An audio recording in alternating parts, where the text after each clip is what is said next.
Now we're going to transition here. I'm really excited about this next part of what we're going to be discussing. A few of our advisors have really embraced the YouTube platform, and I personally believe that YouTube is another area that we can really do some cool things with. And I think a lot of people are engaged in YouTube, engaged in learning things, watching videos, things like that. Uh, I know there's advisors out there that do a lot on TikTok. I know there's advisors out there that do on Instagram. But there's also a lot that happens on YouTube as well.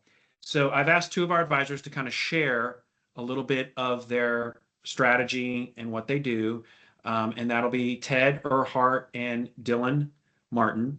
And they're going to share and just kind of go over that a little bit. So why don't we do that? Dylan, I see Ted here. Dylan, are you on the call? Yes, I'm here as well. All right, Dylan, why don't you go first? So, as many of you know, Dylan is with Stewardship. And why don't you just talk a little bit about, and then Ted, you close us out on the YouTube stuff. Sound good? Yeah, absolutely.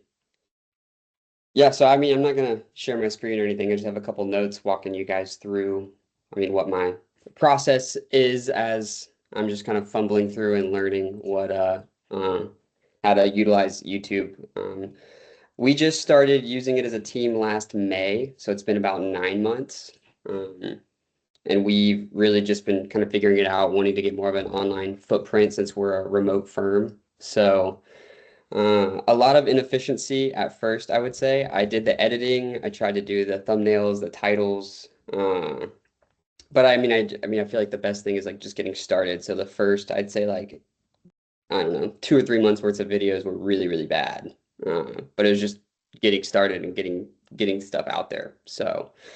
Um, so it's really inefficient at first, but here in the last 6 months, it really doesn't take too much time with the process I have now. So what I do now is we outsource the editing, SEO, thumbnail, title. So we have a company that does that.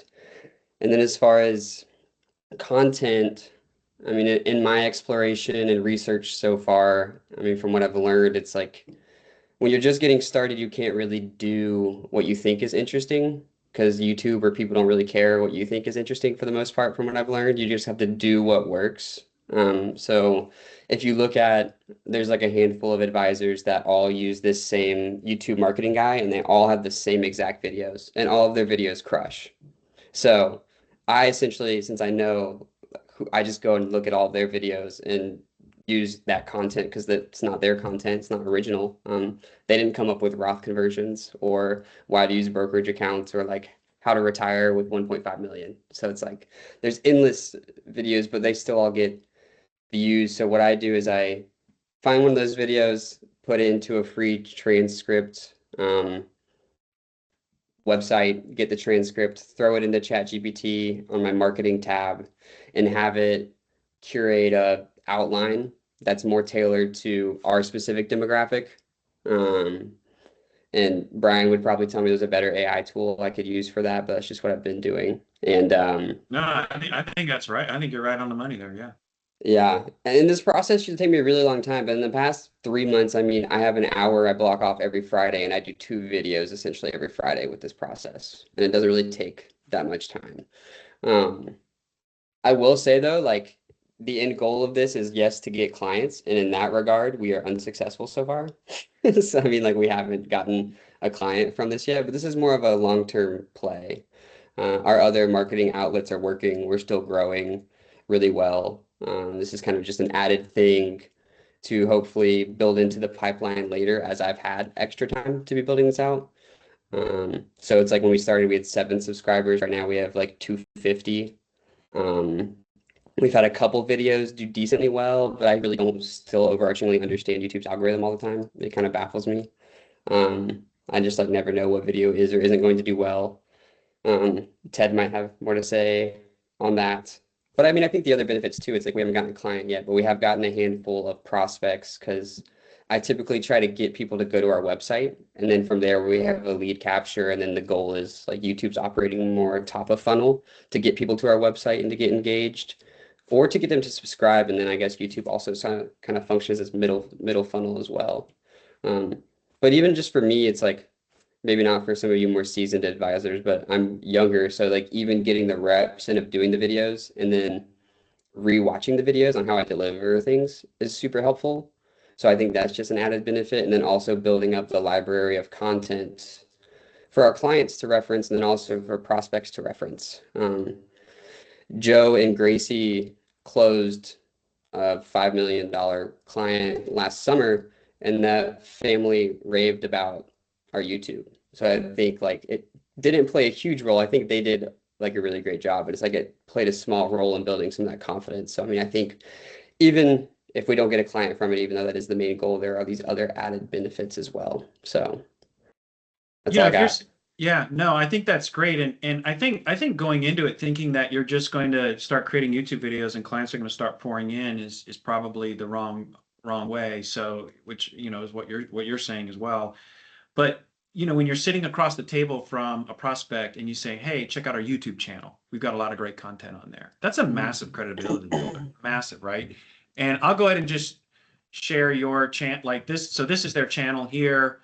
Uh, and they've got really nice videos. They've got uh, what do you call these things? Whatever The thumbnails. yeah, the thumbnails and there. So if you just go to YouTube, I'll send the link out to everybody. But Stewardship Investments there. So no, thank you, Dylan. And all right, Ted. Now Ted's been doing this. You've been doing this for years, Ted, right? Yeah, I've been doing, I got serious about YouTube in 2022 after I wasn't planning on talking much about this aspect, but some of you may be familiar with Dave Zoller. He's an advisor out of Chicago who's had tremendous success on YouTube.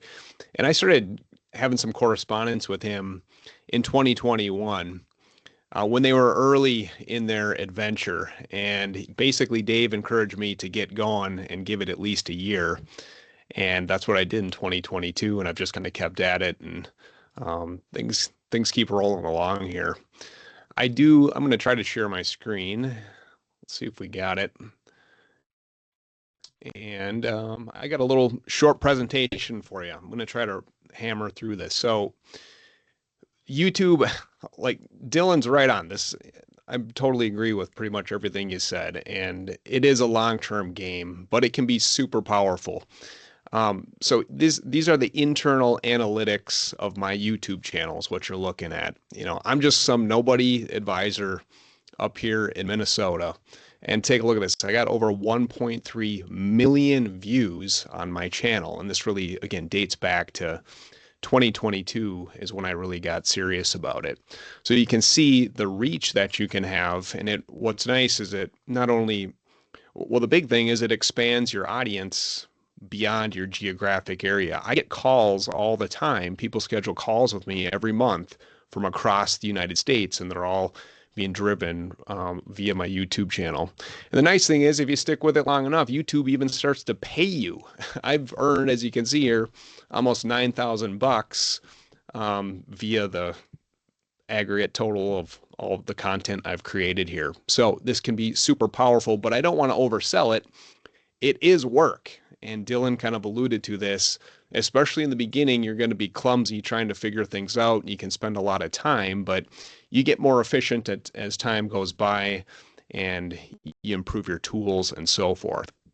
The rest of my discussion here, I just want to give some tips for folks that are interested in getting started. The first thing I was going to mention, basically Dylan touched on this.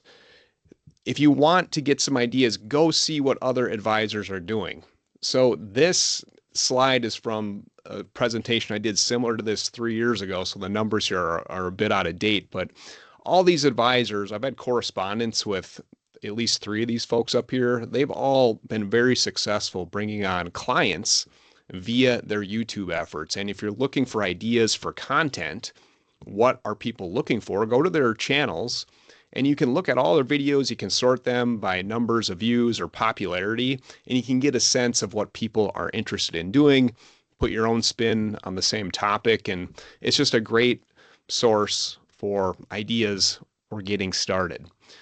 More generally, there's a lot of YouTube content creators that all they talk about is basically what it takes to build a successful YouTube channel, generally speaking. So if you're looking for tips on things like gear and lighting and just all kinds of things like strategies with your titles, strategies with your thumbnails, here are 4 channels that I've specifically found a tremendous amount of value from, tips and tricks that I still use to this day.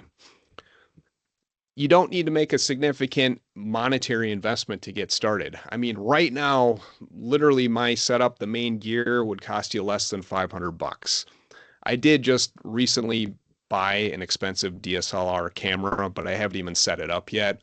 My point is, you don't need much to get started. Here's a list of all the stuff that's on my desk right now, including a couple software subscriptions, Camtasia and Canva, which I use for editing and thumbnails. You can also learn a lot by looking at the most successful people on YouTube. I'm sure most of the people on the call here are familiar with Mr. Beast. If you're not, Mr. Beast is generally considered the most successful YouTuber in the world. And as you can see on his channel, he's got close to 500 million subscribers.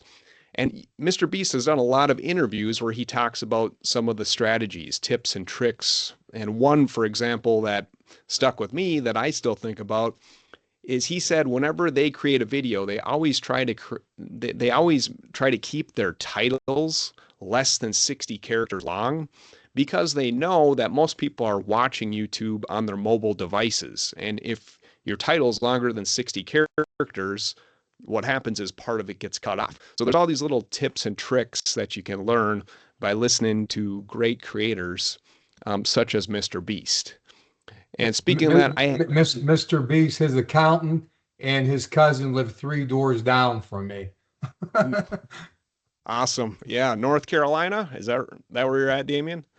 Greenville, North Carolina. Yeah, and my nephew's the attorney here in town, and my niece, the accountant, they know him, and we're actually working to try to bring him on board. Well, good luck to you. I have a 90-second clip of Mr. Beast. That's what I'm going to play for you here. He's being asked a question, what should new creators do? Basically, what's his advice for folks that want to get started? So this is 90 seconds.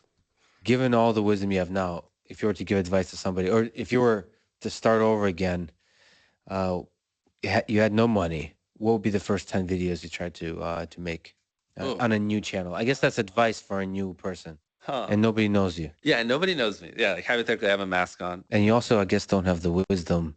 But if I don't have what I have in my head, then I would say just fail. Like, just a lot of people get analysis paralysis, and they'll just sit there and they'll plan their first video for 3 months. And yeah, I'm any of you listening, if you, especially if you have 0 videos on your channel, your first video is not going to get views.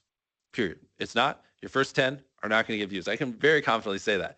So stop sitting there and thinking for months and months on end, and just get to work and start uploading. Like, all you need to do, this applies to people who have not uploaded videos but have dreams of being a YouTuber, is make 100 videos and improve something every time. Do that. And then on your 101st video, we'll start talking, like maybe you can get some views, but your first 100 are going to suck. There are very freak cases like Liza Koshy or Emma Chamberlain who have really good personalities, and it doesn't take them as many videos. And it's just like people who are 7'5" and making the NBA. Like, yes, there are freak cases you can find, but for the average person like us, who don't have these exceptional personalities and, backgrounds in filmmaking, just make 100 videos, improve something each time, and then talk to me on your 101st video.